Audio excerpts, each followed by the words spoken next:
Did you hear what I was playing, Lee? I didn't think you're going to listen, sir. I'm sorry for that, for your sake.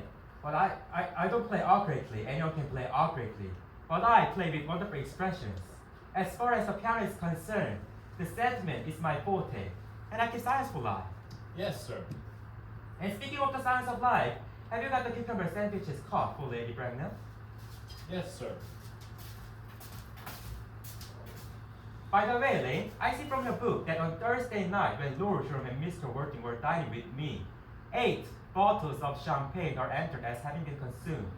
Yes, sir. 8 bottles and a pint. Why is it that at the bachelor's establishment the servants invariably drink the champagne? As merely for information. I attribute it to the superior quality of the wine, sir. I often observe that in married households, the champagne is rarely of a first-rate brand. Good heavens, is marriage so demoralizing as that? I believe it is a very pleasant state, sir. I have had very little experience of it myself up to the present. I have been married only once, and that was in consequence of a misunderstanding between myself and a young person. I don't know that I'm much interested in your family life, Lane. No, sir, it's not a very interesting subject. I never think like myself. Very natural, I'm sure. Daddy do, Lane. Thank you. Thank you, sir.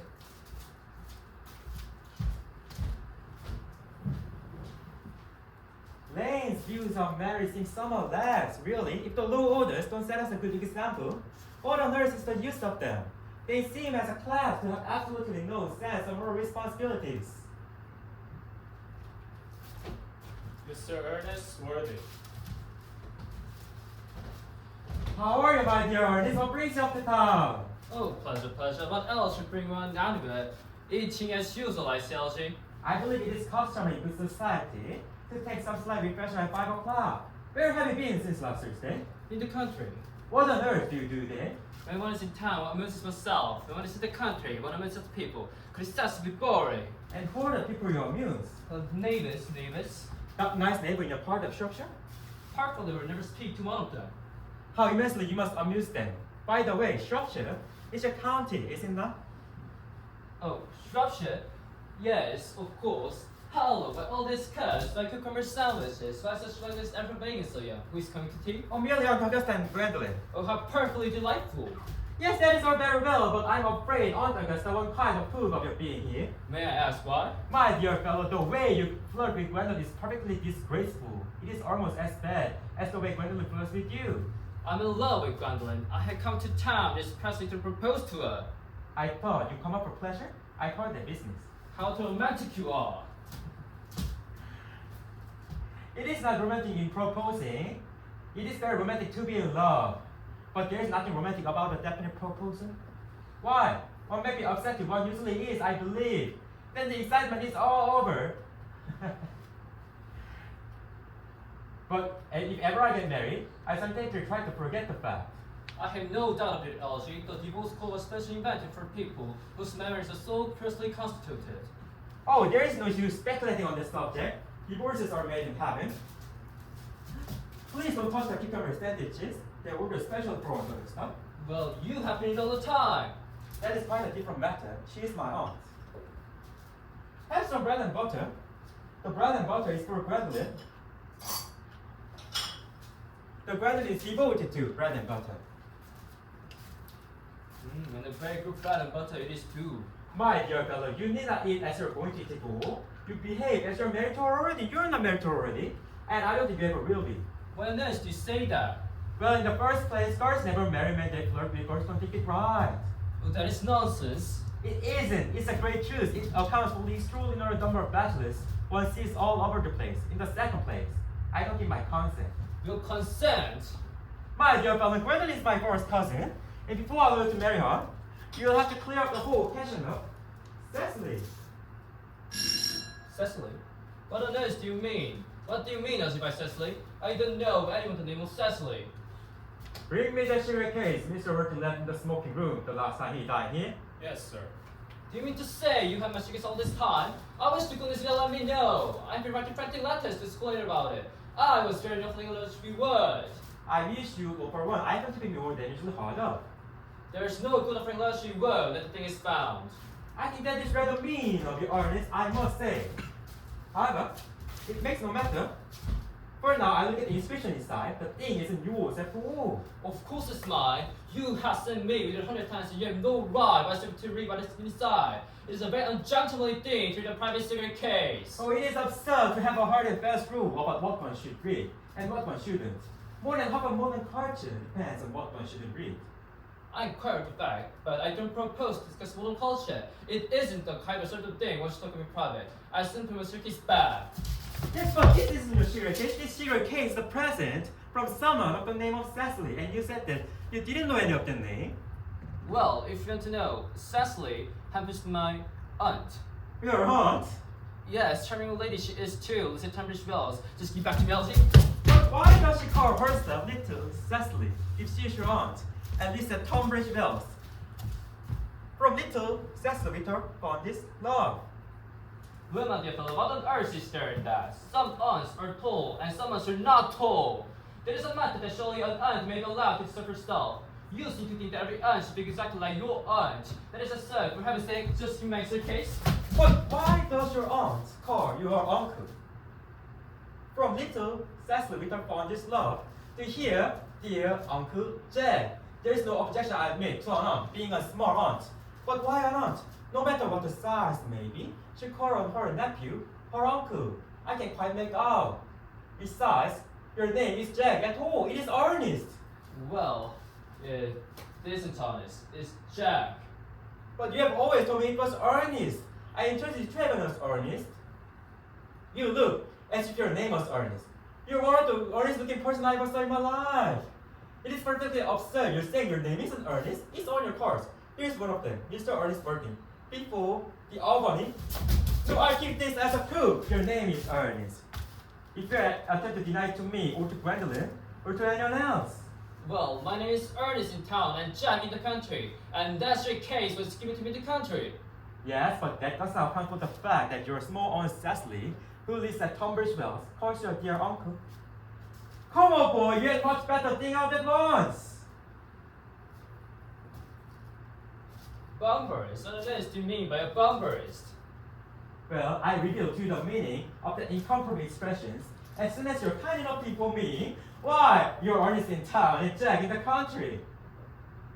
Well, first master case first. Here it is.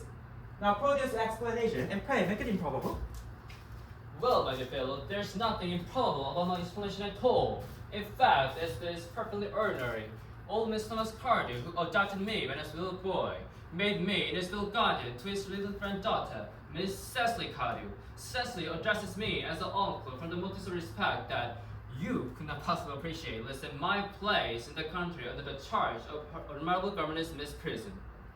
Where is the place in the country, by the way? Well, there is nothing to the boy. You are not going to be invited. Well, I will tell you quite frankly that the place is not interruption. I have suspected, my dear fellow. I have bombarded all our structures on two separate occasions. Now go on. Why are you Ernest in town and Jack in the country? Well, my dear LG, I don't know whether you'll be able to understand my real motives. You're hardly serious enough. When one is placed in the position of guardian, one has to adopt a very high moral tone on all subjects. It's necessary to do so, and as a high moral tone, one is hardly said to conduce very much to either one's health or one's happiness. In order to get to town, I have always pretended to have a younger brother, the name of Earnest, who lives in Albany, and gets into the most dreadful craze. That, my dear LG, is the whole truth, pure and simple. Oh, the truth is rarely pure and never simple. Moral life is very tedious if you don't either. And modern literature complete impossibilities. They will be told bad thing. Literary criticism is not your forte, my dear fellow. Don't try. You should leave that to people who haven't been at the university. They do it so well in the daily papers. Now what you really are is a bomberist. I was quite right in saying you're a bomberist. You're one of the most on-the-bench bomberists I know. What on earth do you mean? Well, you have invented a very useful younger brother called Earnest, in order that you may be called to town as often as you like. I invented an invaluable permanent invalid card bombery, in order that I may go down in the country whenever I choose. The bomber is perfectly invaluable. If it wasn't for bombers, it's too ordinary battles, for instance. For I've been really engaged on Augusta for more than a week. I never asked you to dine with me anywhere tonight. I know.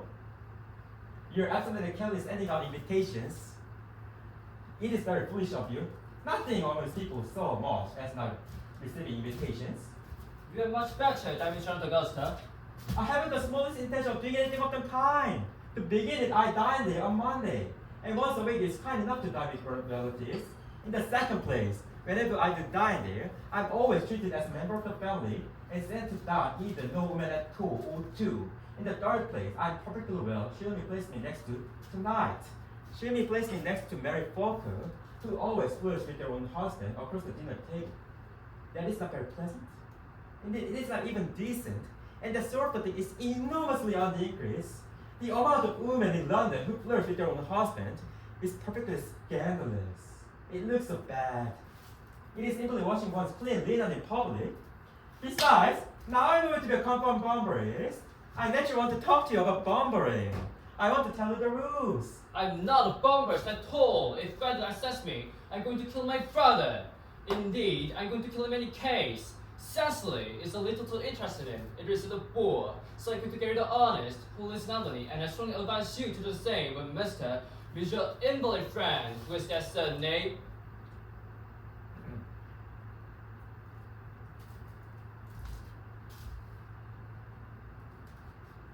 Your absurd name? Yes, but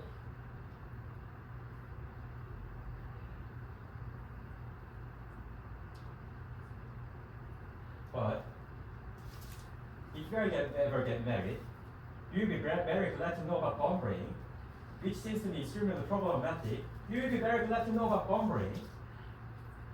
A man who marries without knowing bombering has a very tedious time of it. well, that is nonsense, Elsie. If I marry a charming girl like Gwendolyn, and she's the only girl I've ever seen in my life that I'm married, I certainly want to know bombery. Then your wife will. You don't seem to realize that in married life, 3 is competent, 2 is not. That, my dear friend, is the theory that the correct French drama has been propounding for the last 50 years. Yes, and a happy English home has proved it half the time. For heaven's sake, don't try to be cynical. It's perfectly stupid cynical.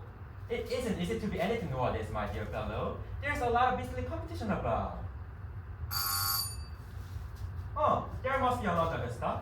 Or your ladies who critics ever ring in the Wagner manner.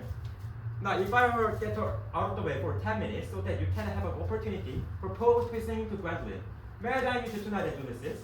I suppose if you want to. But you must be serious about it. I hate people who are not serious about meals.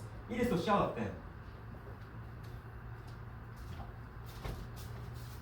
Miss Fairfax and Lady Bretton. Good afternoon, my dear Alton. I hope you're behaving very well. I'm feeling very well today. That's not quite the same thing. In fact, the two things rarely go together. Dear me, you're smart. I am always smart. I'm tired, so I think. You are quite perfect, Miss Fairfax. I hope I'm not that. You will leave no room for developments, and I tend to develop in many directions. I'm sorry for a little late, Alton, but I was like to Columbia Lady Harvard. I had a visit since the forest and step. I never saw one so altered. She looks quite 20 years younger. And now I'll have a cup of tea. I want those nice cucumber sandwiches promised me. Sound gently, Aunt Augusta. Won't you come and sit here, Gwendolyn? Thanks, Mama. I'm quite comfortable where I am. Good heavens, late! Why are there no cucumber sandwiches? I ordered it especially. There were no cucumbers in the market this morning, sir. I went out twice. No cucumbers? No, sir. Not even for any money. Very good, late. Thank you. Thank you, sir. I'm greatly distressed, Aunt Augusta, about there being no cucumbers. Not even for any money. It really makes no matter, Algernon. As for Compass Lady Harvard, it seems to me to be living entirely for pleasure now. I hear her hair has turned quite full from grief. It certainly has changed its colour. From what cause, I of course cannot say. Thank you. I've quite a treat for you tonight, Algernon. I'm going to send you down with Mary Farquhar. She is such a nice woman and so attentive to her husband. It's delightful to watch them. I'm afraid, Aunt Augusta, I shall have to give up the pleasure of dining with you tonight after all. I hope not, Algernon. You'll put my table completely out. Your uncle will have to dine upstairs. Fortunately, he's accustomed to that. Yes, poor friend Bumber is a dreadful invalid. Well, I must say, Algernon, that I think it is high time that Mr. Bunbury decided whether or not he was going to live or to die. This shilly-shally was to question as absurd. Nor in any way approve of the modern sympathy with invalids and consider it morbid. Health is the primary duty of life. I'm always telling that to your poor uncle, but he never seems to take much notice, as far as any improvement in his ailments goes. I should be much obliged if you could tell Mr. Bunbury from me kindly not to have a relapse on Sunday, for I rely on you to arrange my music for me. It's my last reception, and one wants something that will encourage conversation, particularly at the end of the season, when everyone has said practically whatever they had to say, which in most cases was probably not much. I speak to Bunbury on Augusta, he feels the conscience, but I think I can promise you he'll be alright by a Saturday. Of course, the music is a great difficulty. If one plays good music, people don't talk. If one plays bad music, people don't listen. But I run over the program I've just drawn out. If you kindly come into the next room for a moment. Thank you, Algernon. It's very thoughtful of you. I'm sure the music will be delightful after a few explications. French songs I can possibly not allow. People always seem to think they are proper, and either look shocked, which is vulgar, or laugh, which is worse. But German sounds a thoroughly respectable language, and indeed I believe it's so. Gwendolyn, you will accompany me. Certainly, Mama.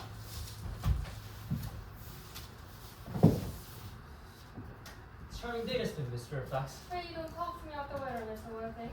Whenever people talk to me of the weather, I always feel quite certain that they mean something else, and that makes me so nervous.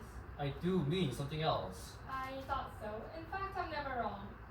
And like to allow to take advantage of Lady Bramwell's temporary I would absence. certainly advise you to do so. Mama has a way of coming back suddenly into a room that I've often had to speak to her about. Miss Fairfax, ever since I met you, I have admired you more than any girl that I've ever met since I met you. Yes, I'm quite aware of the fact, and I often wish that in public, at any rate, you'd be more demonstrative. For me, you've always had an irresistible fascination. Even before I met you, I was far from indifferent to you. We live, as I hope you know, Mr. Worthing, in an age of ideals. The fact is constantly mentioned in the more expensive magazines and has reached the provincial pulpits, I am told, and my idea has always been to love someone the name of Earnest. There is something in the name that inspires absolute confidence.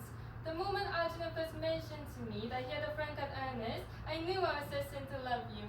You really love me, Gwendolyn? Passionately. Oh, darling, you don't know how you made me! My own Earnest. Of course, you don't mean to say you could love me when my name was Earnest. But your name is Earnest. Yes, I know it is, but supposing it was something else. Do you mean to say you could love me then?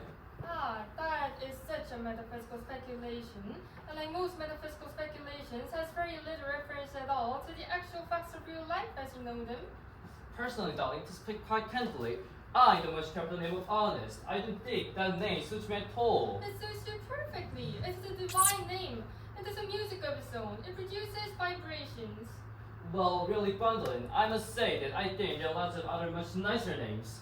I think Jack, for instance, is a charming name. Jack? No, there is very little music in the name Jack. It is not drill. It produces absolutely no vibrations. I've known several Jacks, and they all, without exception, were more than musically clean. Besides, Jack is notorious domesticity for John, and I pity any woman who is married to a man called John.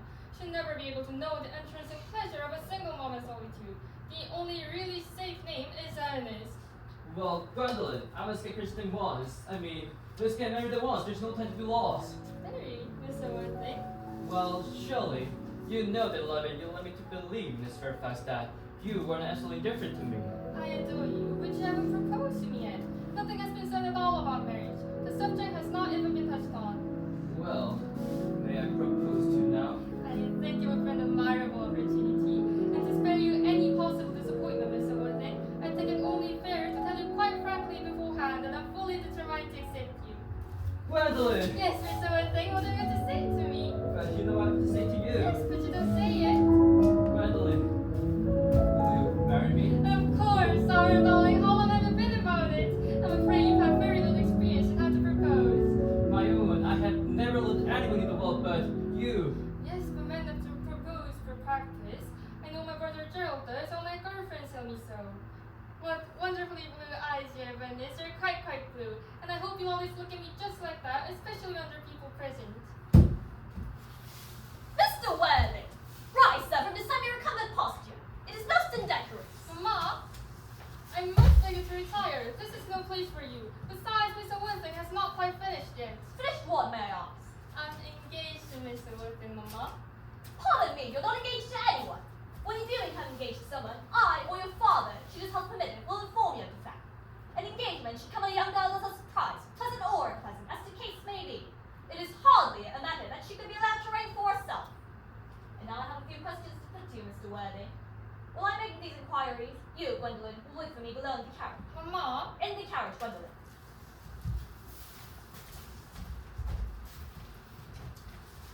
Gwendolyn, the carriage. Yes, Mamma. You can take a seat, Mr. Worthy. Thank you, Lady Bromwell. I prefer standing. I feel obliged to tell you that you're not down on my list of eligible young men, although I have the same list as the Duchess of Bolton has. We work together, in fact. However, I'm quite ready to enter your name, should your answers be what a really affectionate mother requires. Do you smoke? Well, yes, I must admit that I smoke. I'm glad to hear it. A man should always have an occupation of some kind. There are far too many idle men in London as it is. How old are you? 29. A very good age to be married at. I've always been of opinion that a man who desires to get married should know either everything or nothing. Which do you know? I know nothing, Lady Bromwell. I'm pleased to hear it. I've not approved of anything that tampers with natural ignorance. Ignorance is like a delicate exotic fruit, touching under bloom is gone. The whole theory of modern education is radically unsound. Fortunately, in England at any rate, education produces no effect whatsoever. If it did, it would prove a serious danger to the upper classes, and probably lead to acts of violence in Grosvenor Square. What is your income? Between 7,000 and 8,000 a year. In land or in investments? In investments, chiefly. That is satisfactory. One between the duties expected of one during one's lifetime, and the duties exacted from one after one's death, land has ceased to be the profit or a pleasure. It gives one position, and prevents her from keeping it up. That's all that can be said about land. I have a country house, the land, of course, attached to it, about 300 acres, I believe, but I don't depend on it for my real income. A If- country house? How many bedrooms? Well, that point of the pit of afterwards. You have a townhouse at home. A girl with simple, unspoiled nature like Gwendolyn could hardly be expected to reside in the country. Well, yes, I own a house in Regis Care, but it is let by the ear to Lady Blossom. But of course, I can get it back whenever I like at 6 months' notice. Lady Watson? I don't know her. Oh, she goes up very little. She is a lady considerably advanced in years. Ah, nowadays that is no guarantee of respectability of character. What number Belgrave Square? 149. The fashionable side. I thought there was something. However, that can easily be altered. Do you mean the fashion or the size? Both, if necessary, I presume. What are your politics? I'm afraid I really have none. I'm a liberal unionist. Oh, the Count's Tories. They dine with us, or come in the evening at any rate. Now to minor matters. Are your parents living? I have lost both my parents. Both. To lose one parent may be regarded as a misfortune. To lose both seems like carelessness. Who was your father? He was evidently a man of some wealth. Was he born in what the radical papers call the purple of commerce, or did he rise from the ranks of the aristocracy? I'm afraid I really don't know, Lady Bromwell. The fact is, I said I had lost my parents. It would be near the truth to say that my parents seem to have lost me. I don't actually know who I am by birth. I was found. Found! Yes, the late Mr. Thomas Cardew, an old gentleman of very charitable and kindly disposition, found me and gave me the name of Welding because he happened to have a first-class ticket for Welding in his pocket at the time. Well, Welding is a place in Sussex and it is a seaside resort. What did this charitable gentleman who had a first-class ticket to this seaside resort find you? In a handbag. A handbag! Yes, Lady Bromwell, I was in a handbag, a somewhat large black leather handbag with handles to it. An ordinary handbag, in fact. When did Mr. James or Thomas Cardew come across this ordinary handbag? In a club room in Victoria Station, it was given to him in mistake for his own. The coal crew at Victoria Station! Yes, the Brighton line. The line is a material. Mr. Worthing, I confess I feel somewhat bewildered by what you have just told me. To be born or to be bred in a handbag, whether it handles or not, seems to me to display contempt for the ordinary decencies of family life that reminds one of the worst excesses of the French Revolution. I presume you know what that unfortunate movement led to. As for the particular locality in which the handbag was found, a cloak room at a railway station might serve to conceal a social indiscretion, has probably indeed been used for that purpose before now. But it could hardly be regarded as an assured basis for a recognized position in good society. May I ask you, Deb, what you want me to do? I need hardly say that I would do anything in the world to ensure Gwendolyn's happiness. I strongly advise you, Mr. Worthing, to try to acquire some relations as soon as possible, and to make a definite effort to produce at any rate one parent of either sex before the season is quite over. Well, I don't see I could possibly manage to do that. I can purchase the hat back at any moment. It is in my dressing room at home, and I really think that should satisfy you, Lady Bracknell. Me, sir, what has it to do with me? You can hardly imagine that I, Lord Bracknell, would allow our only daughter, a girl brought up with the utmost care, to marry into a cloakroom and to form in lines of the parcel. Good morning, Mr. Worthy.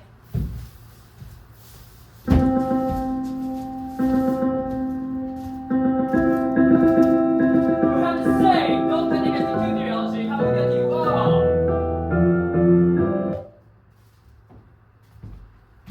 Didn't it go off alright, old boy? You don't mean to say Gwendolyn refused to you? I know it is the way she has. She is always refusing people. I think it is most ill-natured of her. Well, Gwendolyn is, as far as Trevor, as far as she's concerned, being engaged. Her mother is properly unbearable. I never met such a gorgon. I don't actually know what this gorgon like, but I'm quite sure that Lady Bracknell is one. In any case, she is a monster without being a miss, which is right unfair. I beg your pardon, Algie. I should talk about your own aunt in the way before you. My dear boy, I love hearing my relations abused. It is the only thing that makes me put topic them at all. Relations are simply a tedious pack of people who haven't got the remotest idea about how to live, nor the smallest instinct about when to die. That is nonsense. It isn't. Well, I won't talk about the matter. You always want to talk about things. Yes. Upon my word, if I thought that, I should myself. You don't think there is any chance of Gwendolyn becoming like her mother in about 150 years, do you, Algie? The only way to behave to a woman, yes, or a woman becomes like their mother. That is the tragedy. No man does, that's his. Is that clever? It is perfectly praised, and quite as true any observation in civilized life should be. I'm sick to test the cleverness. Everybody's clever nowadays, and you can't go anywhere without meeting clever people. The thing has become an absolute public nuisance. I wish we could see the few fools left. We have I should simply commit them. What do they talk about? the fools, or about the plethora of people oppose. What fools? By the way, did you tell Gwendolyn yet the truth about your being Earnest in town and back in the country? Well, my fellow, the truth isn't quite the sort of thing one tells to a nice, very girl. What is the ideas you have about the way to behave to a woman? The only way to behave to a woman is to make love to her if she's pretty, and to someone else if she is plain. Well, that is nonsense. No.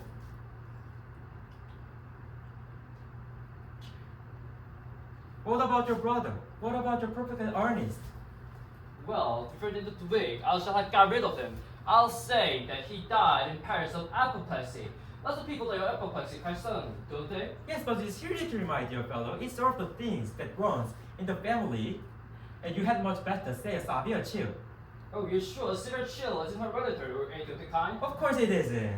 Oh, very well then. My poor brother Ernest is carried a son in Paris by a severe chill. That gets rid of him. But I thought you said that Miss Cardew was little too much interested in your poor brother Ernest. Don't you feel he's lost a great deal? Oh, that's alright. Cecily is not a silly romantic girl, I'm glad to say.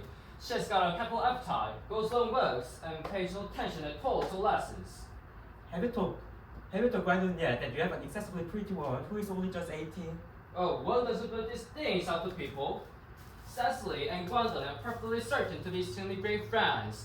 I'll bet you if you like that half an hour after they have met, they'll be calling out your sister. Women will only do that when they put each other a lot of other things first. My dear boy, if you want to go table at Willis's, we really must go and dress. Do you know it is nearly 7? Oh, it always nearly 7. Well, I'm hungry. I never knew when you want. Well, what shall we do after dinner? Go to a theater? No, I'm listening. Well, let us go to a club? No, I hate talking. Well, we might trot round at the Empire at 10? No, I can't bear looking at things. It's so silly. Well, what shall we do? Nothing. It is awfully hard work doing nothing, but I don't mind hard work. There's no definite object of any kind. Miss Fairfax. Gwendolyn, offer my word. Algie, kindly turn around now. I have something very particular to say to Mr. Worthing. Really? Gwendolyn? I don't think I can allow this at all. Algie, you always adopt extremely immoral attitudes for life. You're not quite old enough to do that.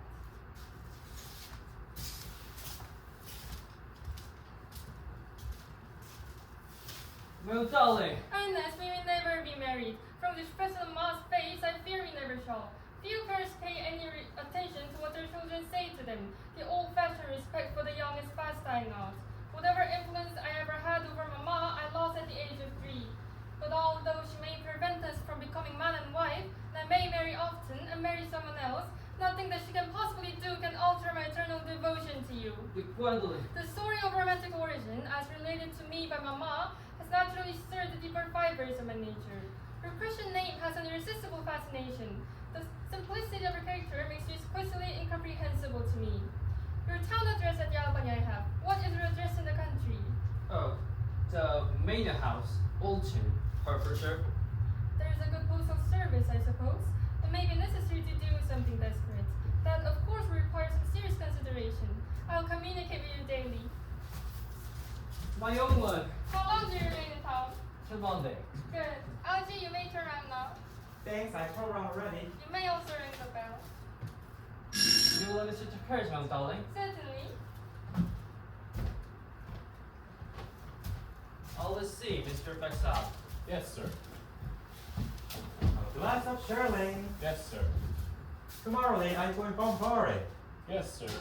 I shall probably not be back till Monday. You can put on my dress clothes, my smoking jackets, and all the Bombori suits. Yes, sir. Tomorrow will be a fine day, Lane. It never is, sir. Nay, you're a perfect pessimist. I do my best to give satisfaction, sir.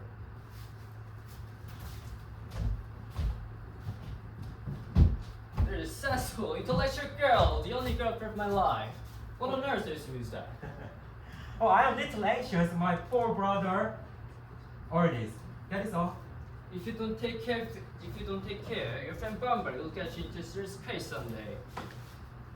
I love scrapes. They're the only thing that are never serious. That is nonsense, LG. You never talk anything but nonsense. Nobody ever does.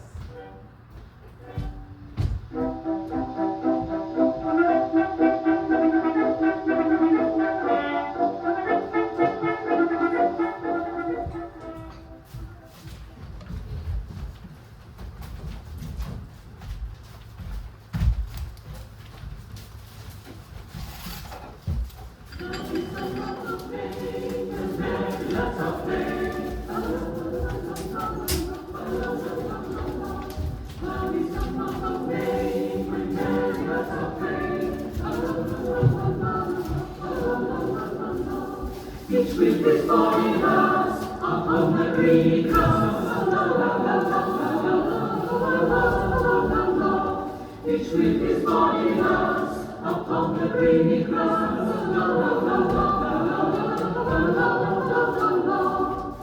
The spring caroling gladness of love, the winter sadness.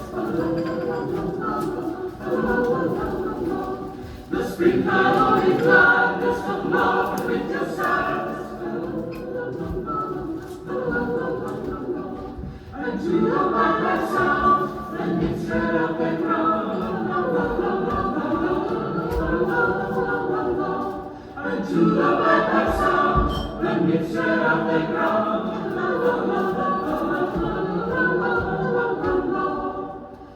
Find and my six renewing, you sweet delight refusing. Find and my six renewing.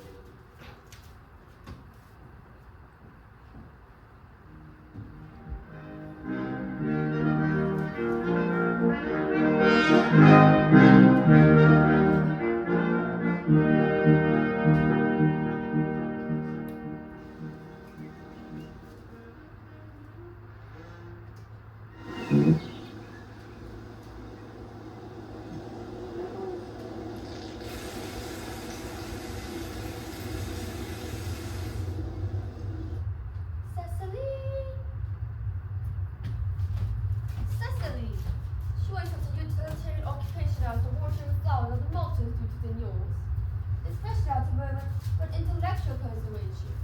Your German grammar is on the table. Very open at page 15. We'll repeat yesterday's lesson. But I don't like German. It isn't an all-becoming language. I know perfectly well that it will quite plain after my German lessons. Child, you know how anxious your guardian is that you should improve yourself in every way. Laid particular stress on the German as you received for time yesterday. Indeed, he always is just good German when he's being cut down. Dear Uncle Jack is so serious. He's so serious sometimes. I think he cannot be quite well. Your garden enjoys the best of health. His gravity of demeanor is especially to be commended in one's own compared with the youngest years. I know no one who has a higher sense of duty and responsibility. I guess that's why he often looks a little bored when we are together. Cecily, I'm surprised at you. Mr. Wilde has many troubles in his life. Idle merriment and triviality will get out of place in this conversation. And you must remember his constant anxiety about that unfortunate young man, his brother. I wish Uncle Jack would allow the unfortunate young man to come down here sometimes. We might have a good influence over Miss Grissom. I'm sure he certainly would.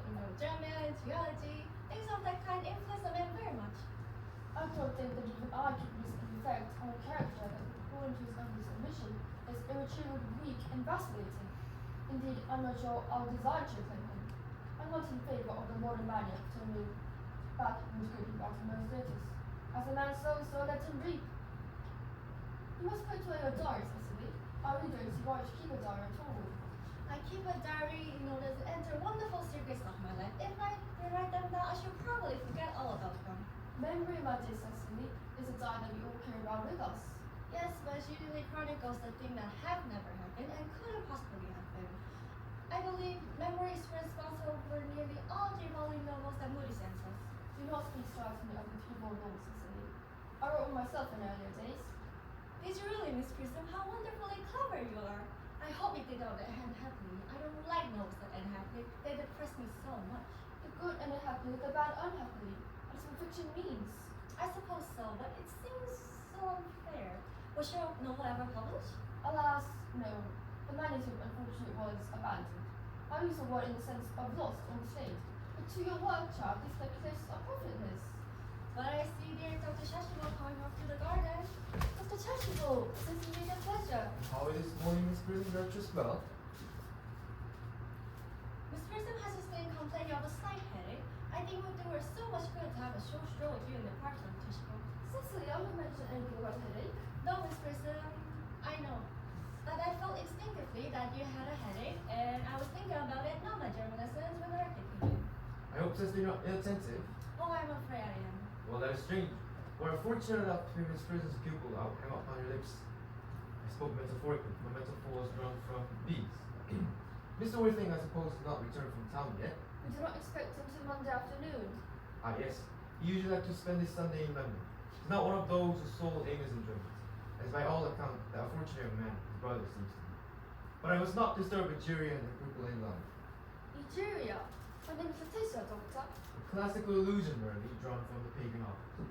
I shall see you both no doubt at evensong. I think, dear Doctor, I will have a stroll with you. I find I have a headache after all, and a walk might do good. With pleasure, Miss Grissom, with pleasure. You might go as far as the schools and back. That would be delightful. Cecily, you'll read your political economy in my absence. The chapter on the fall of the rupee you may omit. It is somewhat too sensational. Even his retired problems had a melodramatic side. Horrid political economy, horrid geography, horrid German.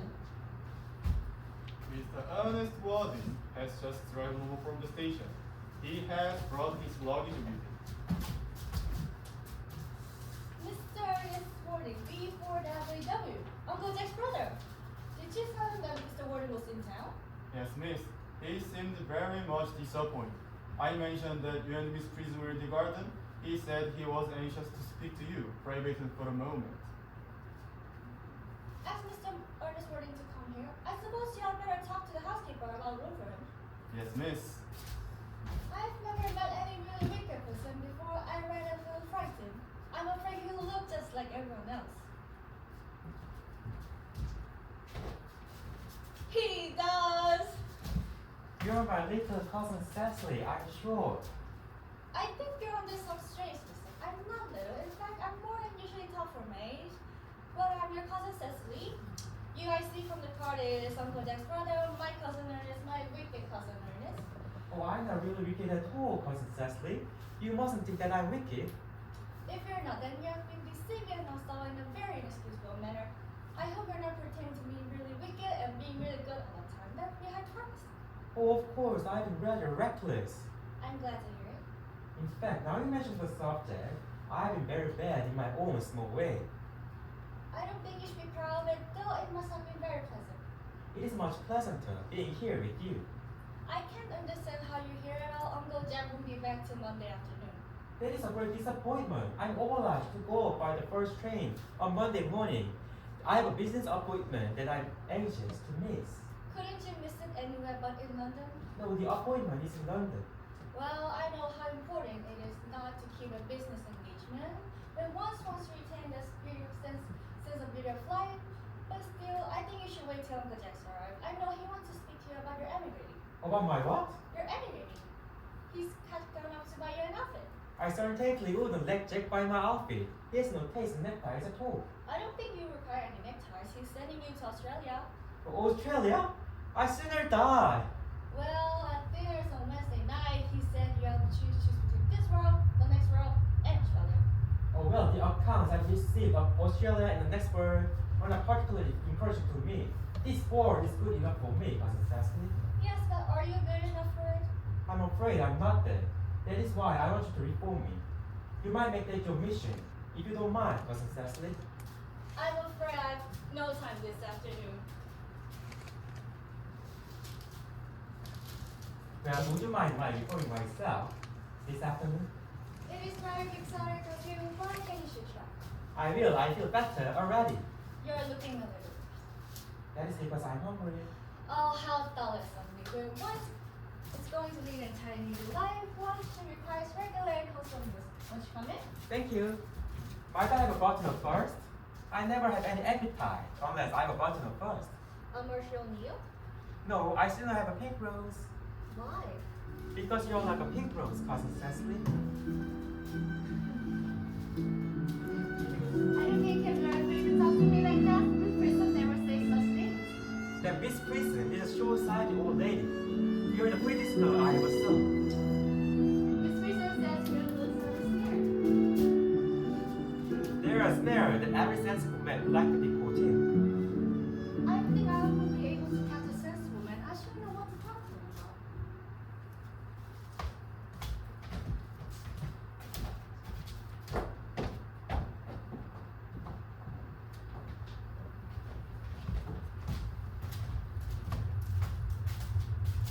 You are too much alone, dear Dr. Chashable. You should get married. It isn't the right to understand, and women don't never. Oh, believe me, I do not deserve some neologistic phrase. The precept as well as the practice of the primitive church was distinctly against the trauma. It is obviously the reason why the primitive church has lost to the present day. And you do not seem to realize, the doctor, that by persistently remaining single, a man converts himself into a permanent public temptation. Men should be more careful. His first lips leads people vessels astray. But is a man not equally attractive when married? No married man is ever attractive except to his wife. And often I've been told not to her. That depends on the intellectual sympathies of the woman. Maturity can always be depended on. Rightness can be trusted. Young women are green. I spoke horticulturally. My metaphor was drawn from fruits. Or why Cecily? Perhaps follow us to schools. Mr. Wilde, Mr. Wilde! you do not expect until Monday afternoon. Ah, you have returned since Hampton. Are you well, Dr. Chashable? Dear Mr. Wilde, I trust this garb of wool does not betoken some terrible calamity. My brother. More shameful depths and extravagance. Still leading his life of pleasure? Dead. Your brother Ernest, dead. Quite dead. What a lesson for him. I trust you'll profit by it. Mr. Wilde, I offer you my sincere condolence. It relieves the consolation of knowing that you are always the most generous and forgiving of brothers. Honest in many faults, but it is a sad, sad blow. Very sad. Were you with him at the end? No, he died abroad, in Paris in fact. I had a telegram last night from the manager of the Grand Hotel. Was the cause of that mentioned? A severe chill, it seems. As a man sows, so shall he reap. Charity, Mr. Christian, charity. None of us are perfect. I myself am peculiarly secular to drugs. Will the interment take place here? No, he seemed to express desire to be buried in Paris. In Paris? A fear that hardly points to any very serious state of mind that he has. You would no doubt wish me to make some slight allusion to this tragic domestic affliction next time. My sermon on the meaning of manna in the wilderness can be adapted to almost any occasion, joyful or, as in this present case, mistress. I've preached it at harvest celebrations, christenings, confirmations, on days of humiliations and festivities. The last time I delivered it was in the cathedral, a charity sermon on behalf of the Society for the Prevention of Discontent among the upper orders. The bishop who was present was much struck with the simple analogy I drew. Oh, that reminds me. You mentioned christenings, I think, Dr. Churchill. I suppose you know how to christen, right? Of course, I mean you're continuing christening, aren't you? It is, I would just say. Your director was constituted in this parish. I've often spoken to the poor class on the subject, but they do not seem to know what good is. But is there any particular infant in whom you're interested, Mr. Your brother, I believe, was unmarried, was he not? Yes. People who live with high pleasure usually are. But it's not funny, children, Doctor. I'm very fond of children. No, the fact is, I'd like to be christened myself this afternoon if you have nothing better to do. Surely, Mr. Wilde, you've been christened already. I don't remember anything about it. But have you any grave doubts on the subject? I certainly intend to have, but of course, I don't know if the thing will bother you anyway, or if you think I'm a little too old now. Not at all. Sprinklings, or indeed immersion of adults, is a perfectly canonical practice. Immersion? You need have no apprehensions. Sprinklings, all that is necessary, or indeed I think, advisable. Our weather is so changeable. At what hour do you wish the ceremony performed? Oh, I might try 1 of 5, if that suits you. Perfectly, perfectly. In fact, I have 2 similar ceremonies being performed at that time. A case of twins that occurred recently in one of the outlying cottages of your own estate. Poor Jenkins Carter, the most hardworking. Oh, I don't see much fun in being christened elementary babies. It is so childish. Would that pass by too? Marvin. And now, dear Mr. William, I'll not intrude you any longer into a house of sorrow. I'll merely beg you not to be too much bowed down by grief. What seems to us bitter trials are often blessings in disguise. This seems to me a blessing of an extremely obvious kind.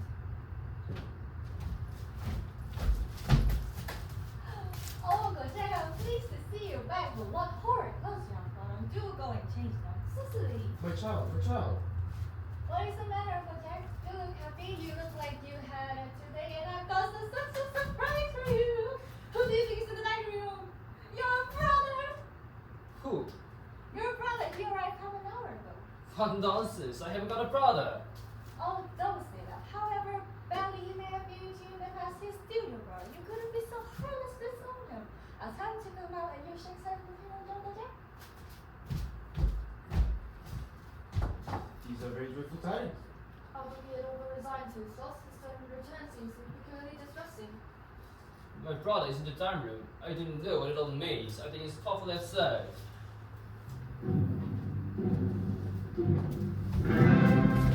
Oh, Terence! Brother John, I've come down from town to tell you that I'm very sorry for all the troubles I've given you, and that I intend to live a better life in the future. You're not going to refuse your own brother's hand. Nothing on this will take his hand. I think he's coming down here, disgraceful. He knows perfectly well why. Uncle Jack, there is some good in everyone. Ernest has just been telling about his poor and invalid friend who he goes to visit so often, and sure there's some good in one who reaps the pleasure of London to sit by a bed of pain. Oh, he's been talking about Bunbury, has he? Yes, he has told me all about poor Mr. Bunbury and his terrible state of health. Bunbury, I wouldn't talk to you about Bunbury, about anything else. It is enough to drive a perfectly frantic. Of course, I admit that the faults were all on my side, but I must say, Brother John's coldness to me is peculiarly painful. I expected a more enthusiastic welcome, especially considering it is the first time I call you. Uncle Jack, if you don't shake hands with Ernest, I will never forgive you. Never forgive me? Never, never, never! Well, this is the last time I shall ever do it. So pleasant, is it not, to see so perfect a reconciliation? I think we might leave the 2 brothers together. Cicely will come with us. Certainly, Miss Grissom, my little task of reconciliation is over. You have done a beautiful action today, dear child. You must not be premature in your judgments. I feel very happy.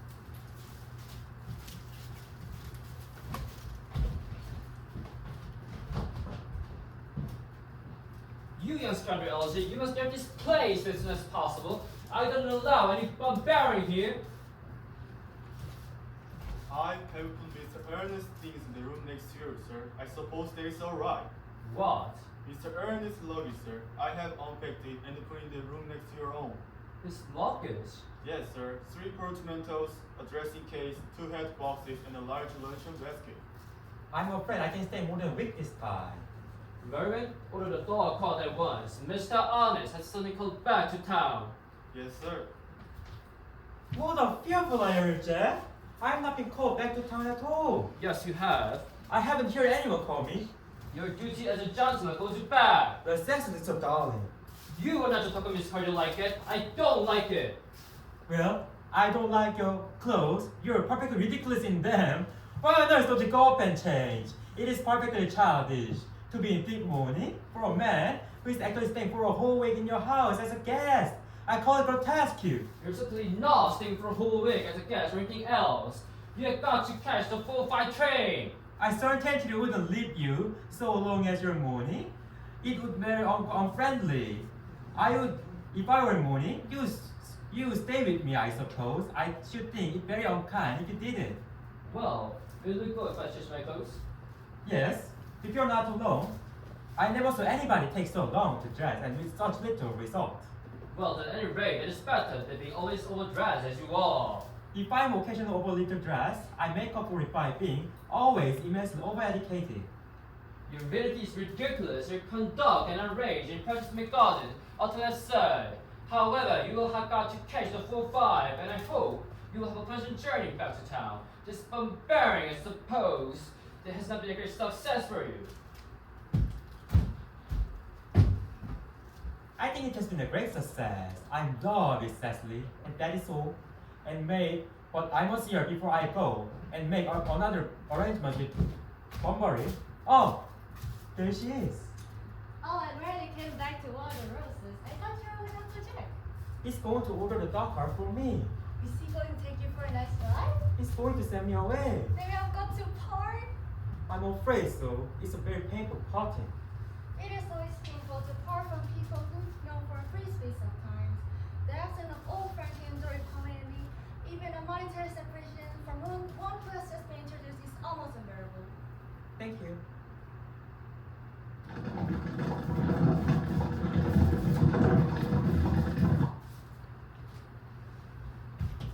The dog cart is at the door, sir. We can wait Merryman for 5 minutes. Yes, miss.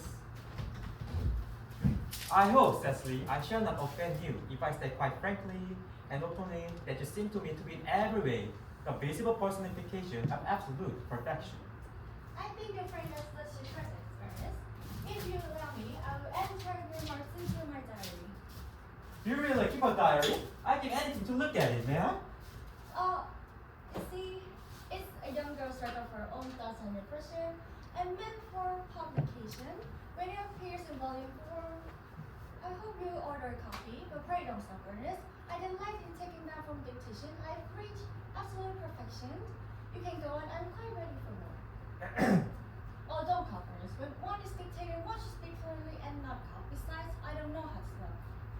Cecily, ever since I first looked upon your wonderful and incomparable beauty, I love you there, to wildly, passionately, devotedly, and hopelessly. I don't think you should tell me that you love me wildly, passionately, devotedly, hopelessly. Hopelessly doesn't seem to make sense, does it? Cecily!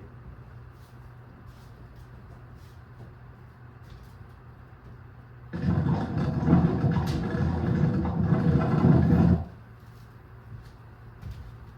dog cart is waiting, sir. Tell it to come round next week at the same hour. Yes, sir. Uncle Jack would be very much alone if he knew you were staying till next week at the same hour. I don't care for Jack. I don't care for anybody in the whole world but you. I love you, Cecily. Will you marry me? Won't you? You silly boy, of course. Long we have been engaged since for the last 3 months. For the last 3 months? Yes, it'll be exactly 3 months on Thursday. But how did you become engaged? Well, ever since Uncle Jack confessed to us that he had a younger brother who was really wicked and bad, you of course have formed a cheap conflict between myself and Miss Prism. A man who is very much talked about is very attractive. One feels there must be something in him after all. I dare say it's foolish of me, but I fell in love with you, Ernest. Darling. And when was the engagement actually settled? It was on February 14th, worn out by your ignorance of my existence. I determined to end the matter one way or the other, and after a long struggle with myself, I accepted you under this old tree here. The next day, I bought this little ring in your name, and this is the ring of the true lover's knot I promised you to hold. Did I give you this? It's very pretty, isn't it? Yes, you've wonderfully good listeners. It's the skills I've always given you for leading such a bad life. And this is the box, which I keep all your dear letters. My letters! But my old sis Cecily, I have never written you any letters. You need hardly remind me of that, Ernest. I remember only too well that I was forced to write your letters for you. I wrote 3 times a week, sometimes oftener. Oh, do let me read them, Cecily. Oh, I couldn't possibly. You see, it will make you forced to consider it. And the one you wrote me after I broken off the engagement are so beautiful and so badly spelled. Now I cannot read them without crying a little. But was our engagement ever broken off? Of course it is. You can see the entry tonight. Today, I broke off my engagement with Ernest. I felt it's better to do so, the weather still continues charming. But why on earth did you break it off? What had I done? I done nothing either, Cecily. I'm very much hurt indeed to hear you broke it off when the weather was so charming. Well, it would have been a very serious engagement if it hadn't been broken up, but I forgave you before the week was up. Oh, the perfect end to you, Cecily. You romantic boy! Fuck! I hope you're hearing her. That's my cousin. Yes, darling, with a little help from others. I'm so glad. And you never broke up our engagement again, Cecily? Of course, now that I've actually met you, and there's a question of your name. Yes, of course. Oh, you must not laugh at me, darling. It's a girlish real mind to know someone whose name is Earnest, and something that makes inspire absolute confidence, and I pity any poor married woman whose husband is not called Ernest. But my dear child, do you mean to say you could not love me if I had some other name? But what name? Or any name you like, Arjun, for instance. But I don't like the name, Arjun. But why on earth? I really don't see why you should object to the name of Arjun. It is not at all a bad name. In fact, it is rather an aristocratic name. How about the chaps who gets into the bankrupt court are called Arjun? But seriously, Cecily, if my name was Arjun, don't you love me? Well, I might respect you and might admire your character, but I think I shouldn't be able to give you my undivided attention. Cecily, your rector here is, I suppose, thoroughly experienced on all the practice of all the ceremonies of the church? Yes, Dr. Churchill is the most learned man. He has never written a single book, so now you can imagine how much he knows. I must see on the most important christening. I mean, on most important business. Oh, I shouldn't be away more than half an hour. considering we have been engaged in February, and now that I've actually met you today, I think it would be right for you to leave me for such a long time as 30 minutes. Can you make it 20? I'll be back in no time. What an impatient for me, and I like his hair so much. I must enter his proposal into my diary. Miss Fairfax has just called to see Mr. Wilde on very important business Miss Fairfax states. Is that Mr. Word in his library? Mr. Wording went over in the direction of the rectory some time ago. Ask the lady to come here, he will arrive soon, and we can bring tea.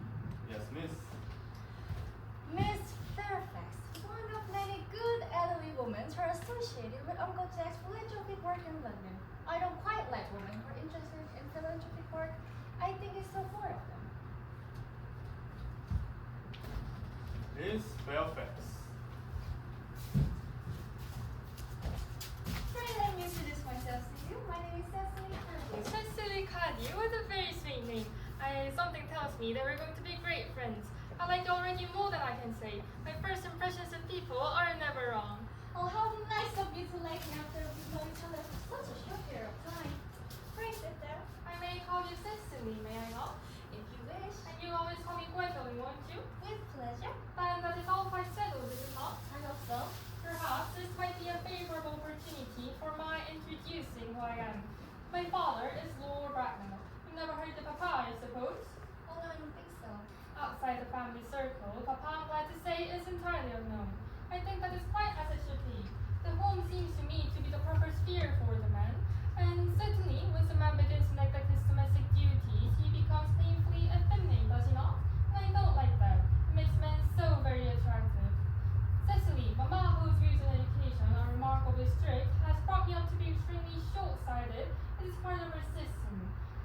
So, would you mind my looking through my glasses?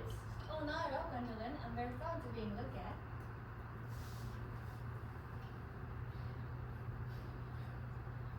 You're here on a short visit, I suppose. No, I live here. Really? Your mother, no doubt, or some female relatives with fanciers resides here also? I have no mother, nor any relations. Indeed. My guardian, with the assistance of Miss Prism, has the Doris task of looking after me. Your guardian. Yes, I'm Mr. Warden's word. Oh, it is strange you never mentioned to me that he had a word. How secretive of him. He grows more interesting hourly.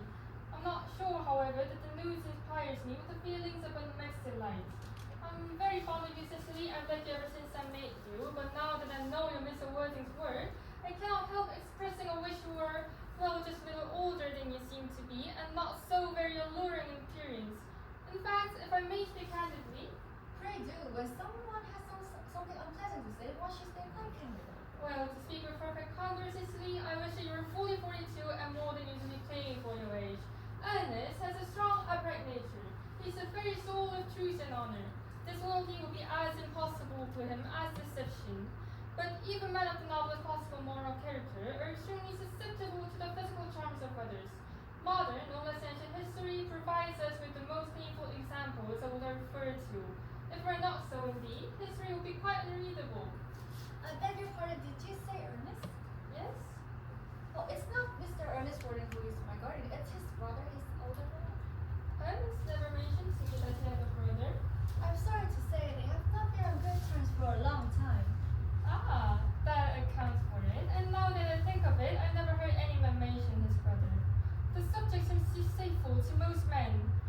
Cicely, you lifted a low from my mind. I was growing almost anxious.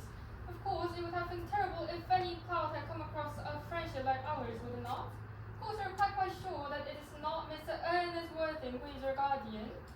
Quite sure. In fact, I'm going to be his. I beg your pardon. Dearest Gwendolyn, there's no reason why I should make it out a secret to you. A little country newspaper is going to chronicle the fact next week. Mr. Ernest Worthing and I are engaged to be married. My dear Cicely, I think there must be some slight error. Mr. Earnest Worthing is engaged to me. The announcement will appear on the Morning Post on Saturday at the latest. I think you're under some misconception. Ernest proposed to me exactly 10 minutes ago.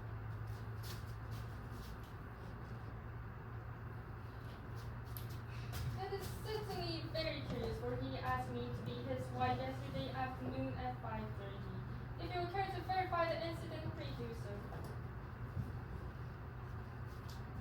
I never travel without my diary. We should always have something sensational to read in the train. I'm so sorry, dear Cicely, if it is any disappointment to you, but I'm afraid I have the prior claim. It would distress me more than I can tell, dearest Gwendolyn, if it causes you any mental or physical anguish. I feel bound to the point when Ernest proposed to you, he clearly has changed his mind. If the poor fellow has been entrapped into any foolish promise, I shall consider it my duty to rescue him at once and with a firm hand. Whatever unfortunate entanglement my dear boy may have got into, I would never repulse him after we are married. Do you elude me, Miss Claudia, as an entanglement? You're presumptuous. On an occasion of this kind, it becomes more than a moral duty to speak one's mind. It becomes a pleasure. Do you suggest, Mr. Rex, that I entrap Ernest into engagement? How dare you? There's no time for a shadow of mass of manners. When I see a spade, I call it a spade. Well, I'm glad to say that I've never seen a spade. It is obvious our social spheres have been widely different. Lady, here is your miss. Yes, I should.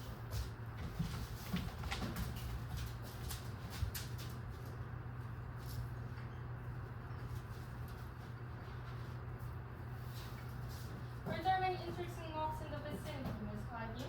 Yes, a great many. From top of the hills, one can see 5 counties. 5 counties? I don't think I should like that. I hate crowds. Is that why you live in town? Quite a well forgotten this is, Miss Claudia. Glad you like it, Mr. Rex. I didn't know there are any flowers in the country. Yes, flowers as common, Mr. Rex, as people in London. Personally, I cannot understand how anybody manages to exist in the country, if anybody who is anybody does. The country always bores me to death. This is what all the newspaper call agricultural depression is in the... It's like an epidemic among amongst them, that's what I've been told. And can I offer you some tea?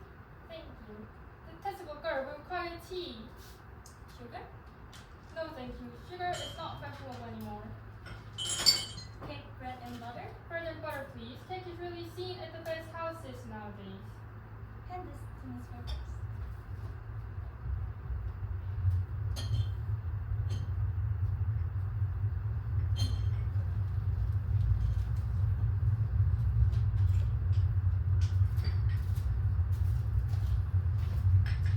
You fill my tea with lumps of sugar, and though I asked most sincerely for bread and butter, you've given me cake. I'm known for the gentleness of my disposition and the extraordinary sweetness of my nature, but I warn you, Miss Carty, you may go too far. To save my trusting innocent boy from any machination of any other girl, there's no length which I would not go to. From the moment I saw you and distressed at you, I thought you were false and deceitful. I'm never deceived in such matters. My first impressions of people are invariably right. It seems to me, Miss Roberts, that trespassing on your valuable time. No doubt you must have a similar character to make a call in the neighborhood. Ernest! My own Ernest! Gwendolyn, darling. A moment. May I ask you if you're engaged to be married to this young lady? To Cecily, of course not. I'll put a shady into pretty little head. Thank you. You may. I knew there was some mistake. The gentleman who saw Mr. Louis is Mr. John Morning. I beg your pardon? This is Uncle Jack. Jack? Oh! Here is Ernest. My own love. Owen, are you engaged to be married to this young lady? Poor young lady. Good heavens, Gwendolyn. Yes, the good heavens, Gwendolyn. I mean to Gwendolyn. Of course not. What could I put such an idea into your pretty little head? Thank you. You may. I felt there was a misunderstanding, Miss Cardew. The gentleman who is now embracing you is my cousin, Mr. Algernon Moncrief. Algernon Moncrief. Oh. Are you called Algernon? I cannot deny it. Is your name really John? I could deny if I liked. I could deny anything if I liked, but my name certainly is John. It's been John for years. A gross decision have been practiced on both of us. Oh, my poor wounded Cecily. My sweet wrong Gwendolyn. Oh, sister. But there's one question I would like to ask my guardian. And admire my dear. Mr. Worthing, there is one question I'd like to be permitted to put you. Where is your brother Ernest? We're both engaged to be married to your brother Ernest, so it is a matter of importance to us to know where your brother Ernest is at present. Gwendolyn, Cecily, it is very painful for me to be forced to speak the truth. It is the first time alive that I've ever been reduced to such a painful position. But I'll tell you quite frankly that I have no brother Ernest. I have no brother at all. In fact, I never knew about him alive, and I have not the smallest intention of ever having one in the future. No brother at all? None. Have you never a brother of any kind? Never, not even any kind. I think it's pretty clear, Cecily, that neither of us is engaged to be married to anyone. It isn't a pleasant position for girls to suddenly find herself in. Let us go into the house. They're hardly ventured to come after us. No men are so cowardly, aren't they?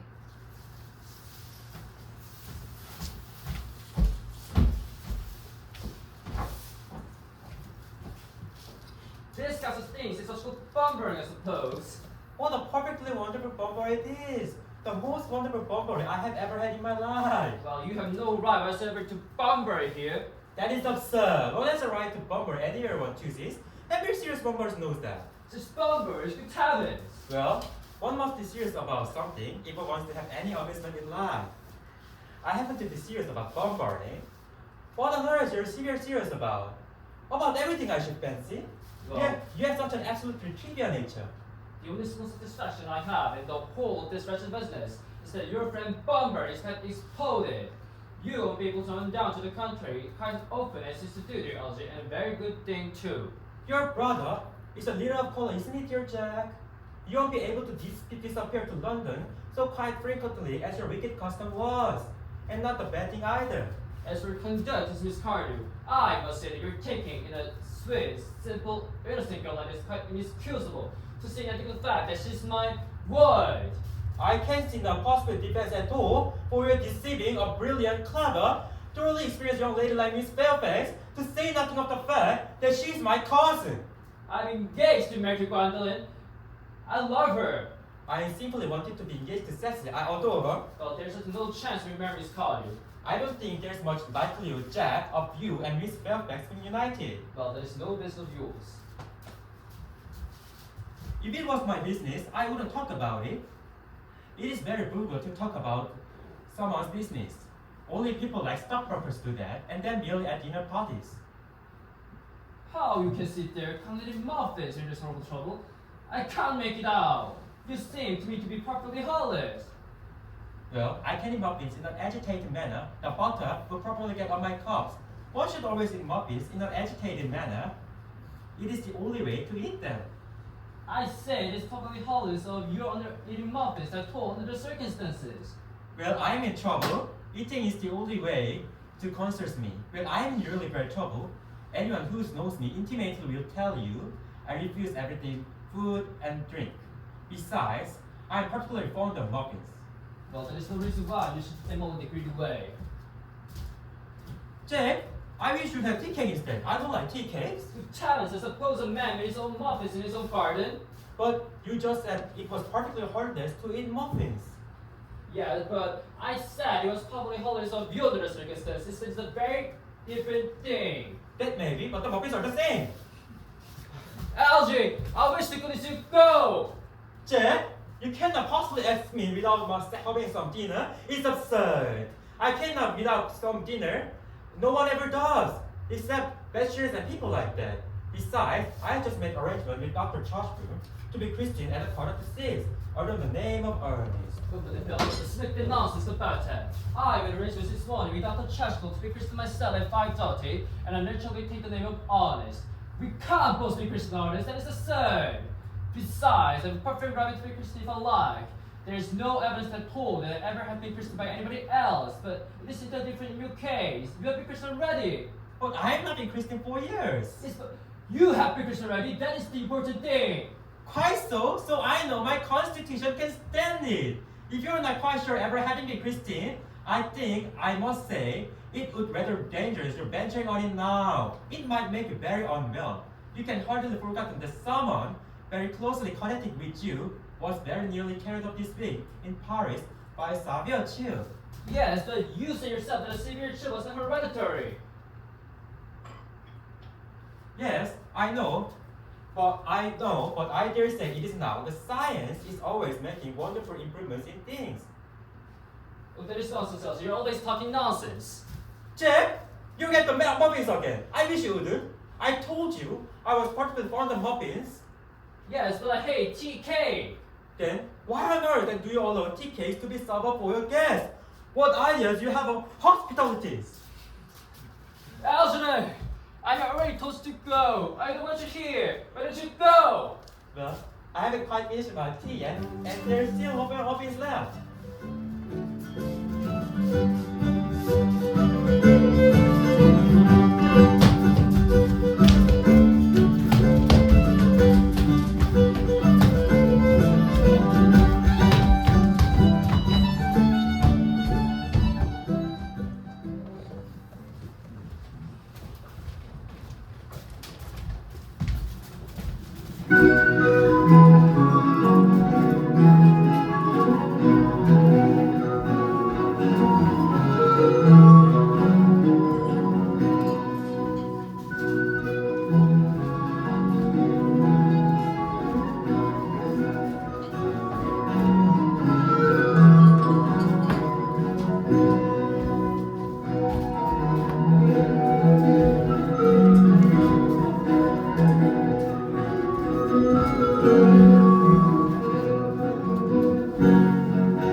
house, as anyone else would have done, seems to me to show that they have some sense of shameness.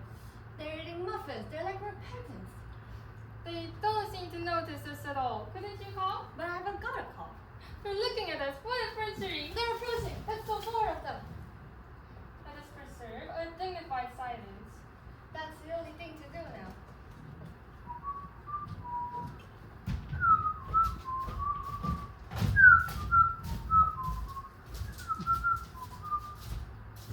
This dignified silence seems to produce an unpleasant effect. A most successful one. Who will not be the first to speak.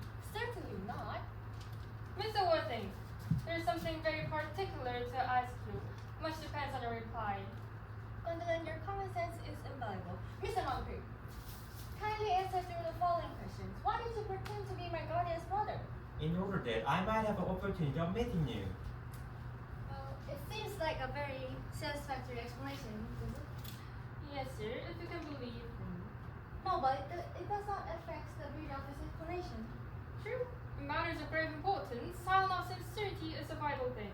Mr. Worthing, what explanation can you offer to me for pretending to have a brother? Was it in order that you might have an opportunity to coming up to town to see me as often as possible? Can you doubt it, Miss Fairfax? I have the gravest doubts upon the subject.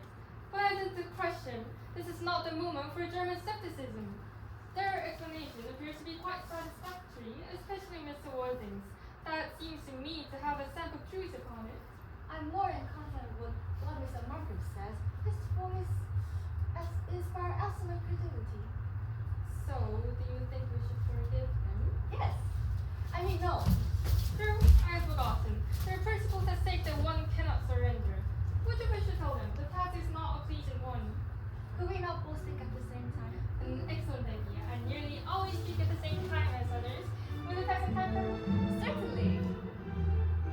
Your Christian names are still an inexorable barrier. That is all. Our Christian names instead of what you're going to be Christian this afternoon. For my sake, prepared to do this terrible thing. I am. To please me, are you ready to face this beautiful ordeal? I am. How instead of talk of the equality of the sexes, for questions of self-sacrifice are concerned, men are infinitely beyond us. We all. They have women of physical courage that we know nothing about. Darling! Darling. Lady Bracknell. Gwendolyn, what does this mean? Merely that I'm engaged to be married to Mr. Worthing, Wilma. Come here. Sit down. Sit down immediately. Hesitation of any kind is a sign of mental decay in the young, of physical weakness in the old. Apprised, sir, of my daughter's sudden flight by a trusty maid, whose confidence I purchased by means of a small coin.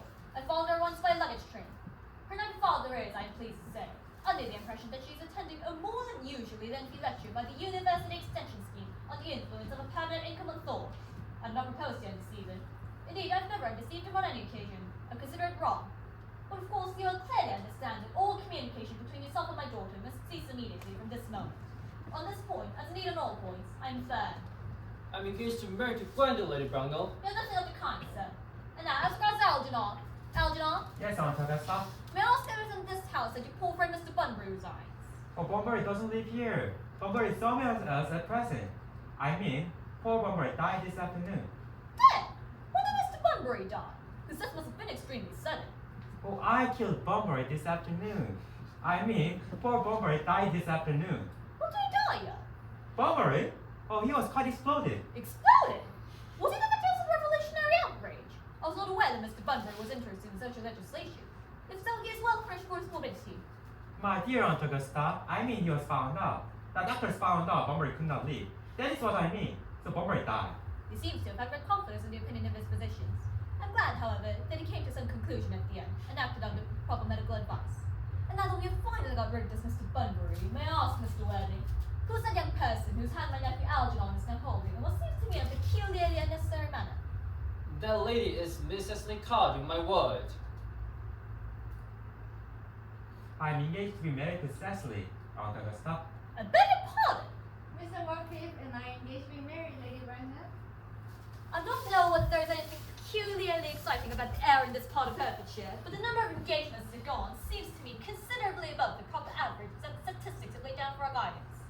I think the preliminary requirement of my Mr. Wilde, is Miss Cardew at all connected with any of the larger railway stations in London?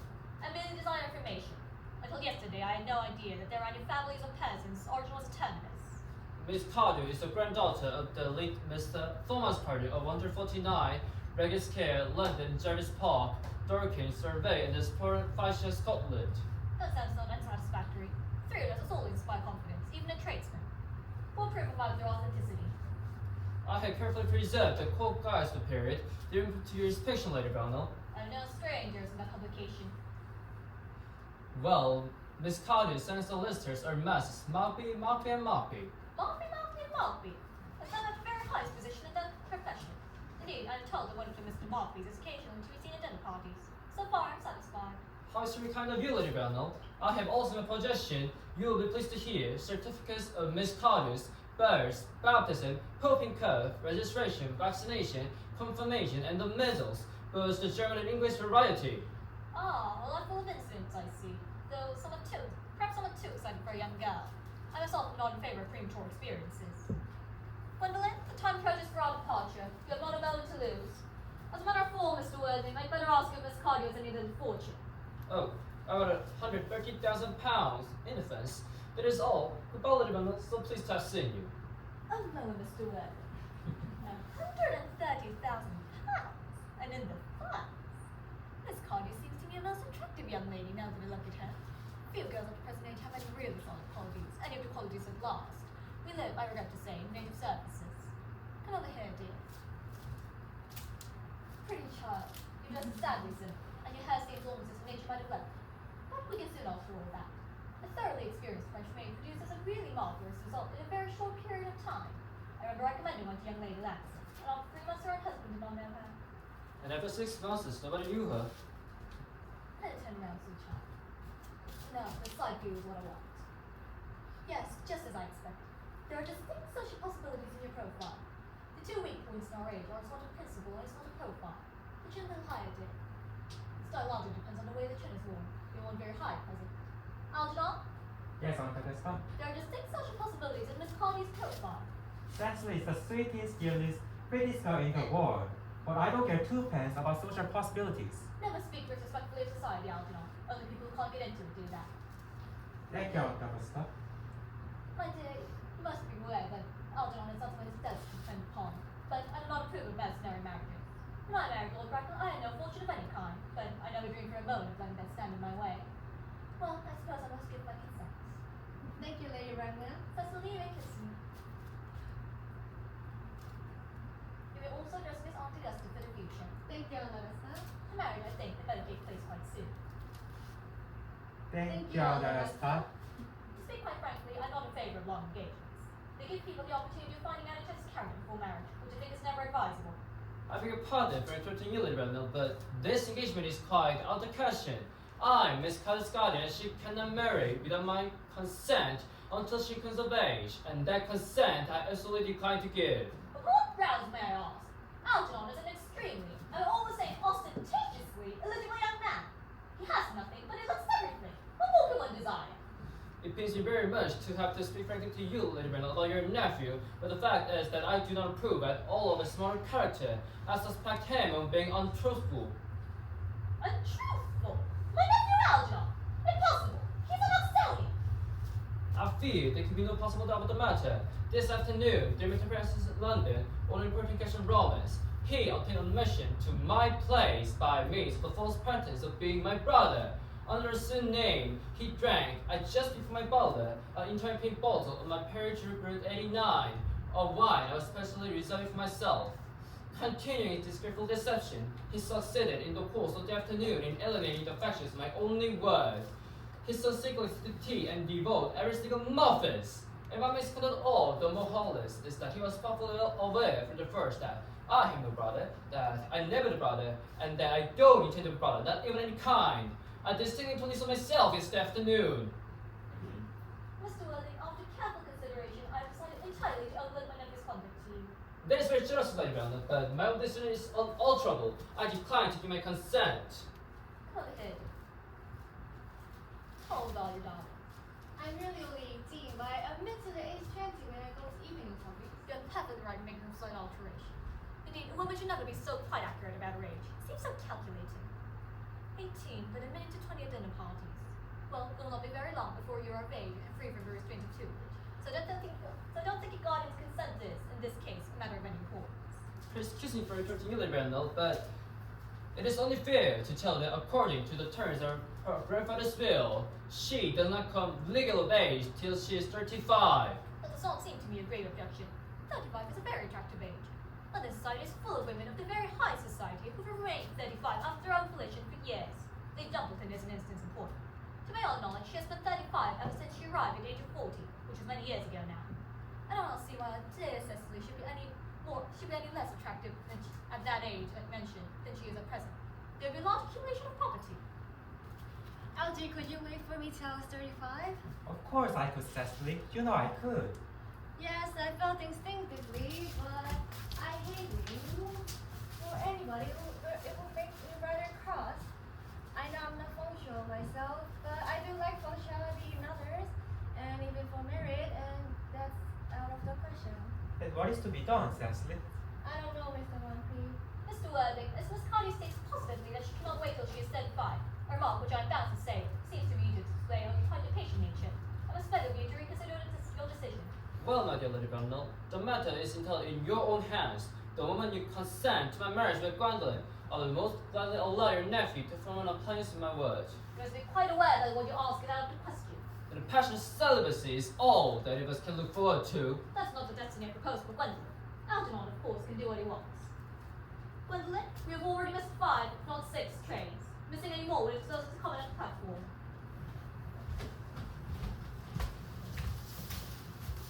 Everything is quite ready for the christenings? The christening, sir? Is that not somewhat premature? Both these gentlemen have expressed a desire for immediate baptism. At their age! The idea is grotesque and irreligious. Algernon has forbidden to be baptized. Lord Bracknell will be very disappointed if he learned that that was the way in which you wasted your time and money. Am I to understand that there are to be no christenings at all this afternoon?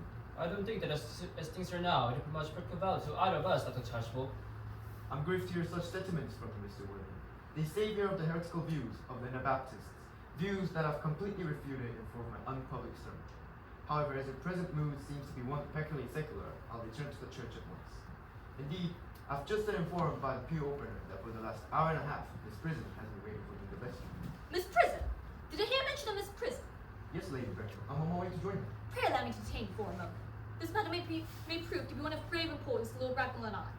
Is this Miss Prison a female of repellent aspect, remotely connected with education? She's the most cultivated of ladies and the very picture of respectability. It is obviously the same person. May I ask what position she holds in your household? I'm a celibate, madame. Miss Prison, Lady Randall, has been for the last 3 years Miss Cardew's acting governess and bell companion. In spite of what I hear of her, I must see her at once. Let her be sent for. Oh, she approaches. She's not.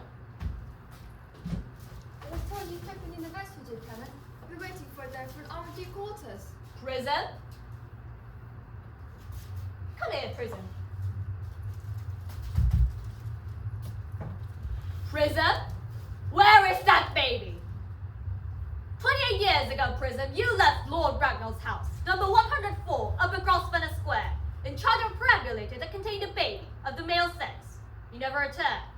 2 weeks later, through the elaborate investigations of the Metropolitan Police, the perambulator was discovered at midnight, standing by itself in a remote corner of Bayswater. It contained a manuscript of a 3-volume novel of more than usually revolting sentimentality. But the baby was not there! Prison, where is that baby? Lady Bracknell, I am ashamed that I do not know. I only wish I did. The plain facts of the case are these. On the morning of the day you mentioned, a day that is very branded on my memory, I prepared a tutor to take the baby out in his perambulator. And also with me is somewhat old book of Pace's handbag in which I had intended to place the manuscript of a work of fiction that I had written during my few unoccupied hours. During a moment of mental abstraction, for which I would never forgive myself, I deposited the manuscript in the bassinet and placed the baby in the handbag. But where does deposit the handbag? Do not ask me, Mr. Worthing. Miss Prison, this is a matter of no small importance to me. I insist on knowing your deposit to the handbag that contained an infant. I left it in the Tokyo for the larger railway station in London. What railway station? Victoria, the Brighton line. I must search my room for a moment. Gwendolyn, may hear from me. If you're not so long, I will hear for you all my life. What do you think this means, Lady Britnell? A general doesn't even suspect Dr. Chasuble. I need hardly tell you that in families of high society, strange coincidences are not supposed to occur. They are hardly considered a thing.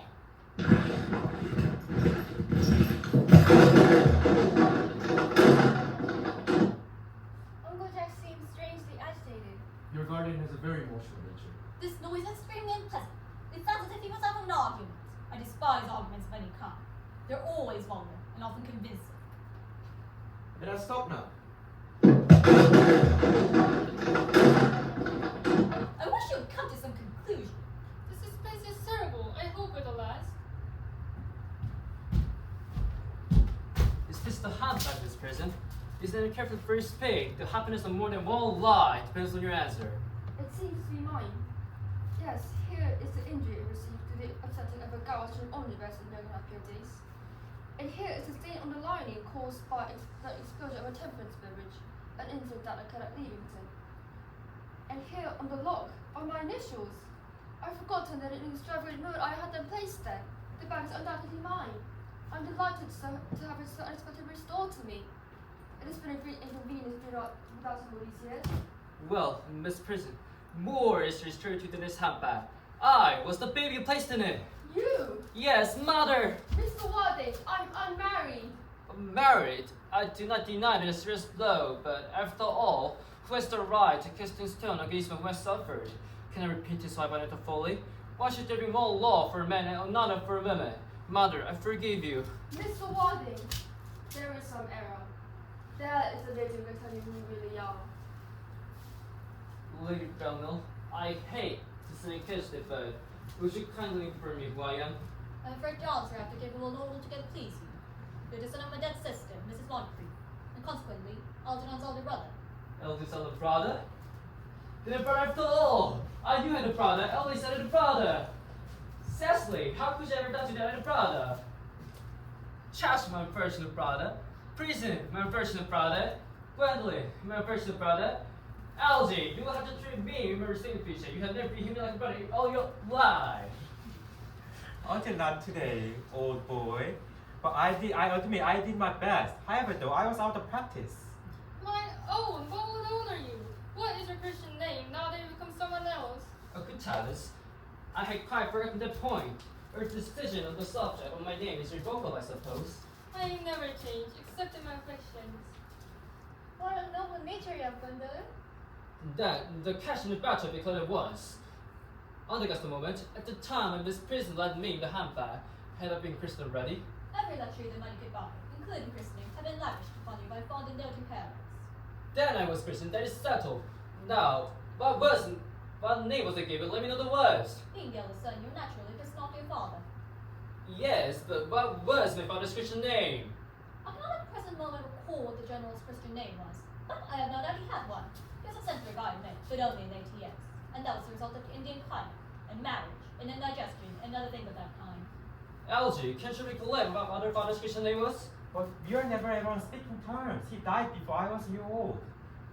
His name would appear on the list of period, I suppose, in Augusta. The general was essentially a man of peace, except in his domestic life, but his name would appear in any military directory.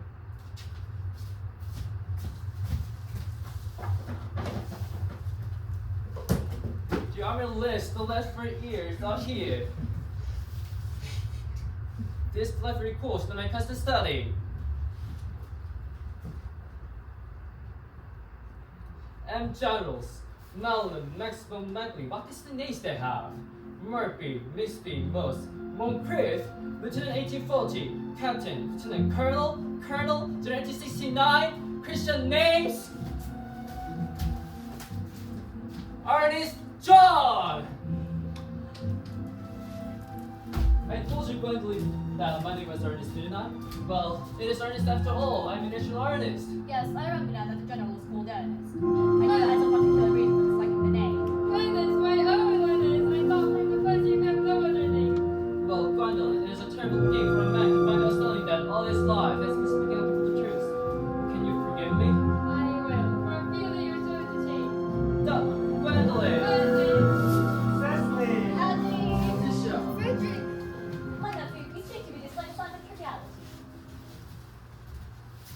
on the contrary, Augusta, I've now realized for the first time in my life the vital importance of being honest.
저희가 한 학기 넘게 배우 스태프분들이랑 정말 많이 고생하면서 열심히 만들었는데 다들 오셔서 이따 격려 열심히 해주시면 감사할 것 같고 내년에 더 좋은 공연으로 이 장소에서 찾아뵙도록 하겠습니다. 감사합니다.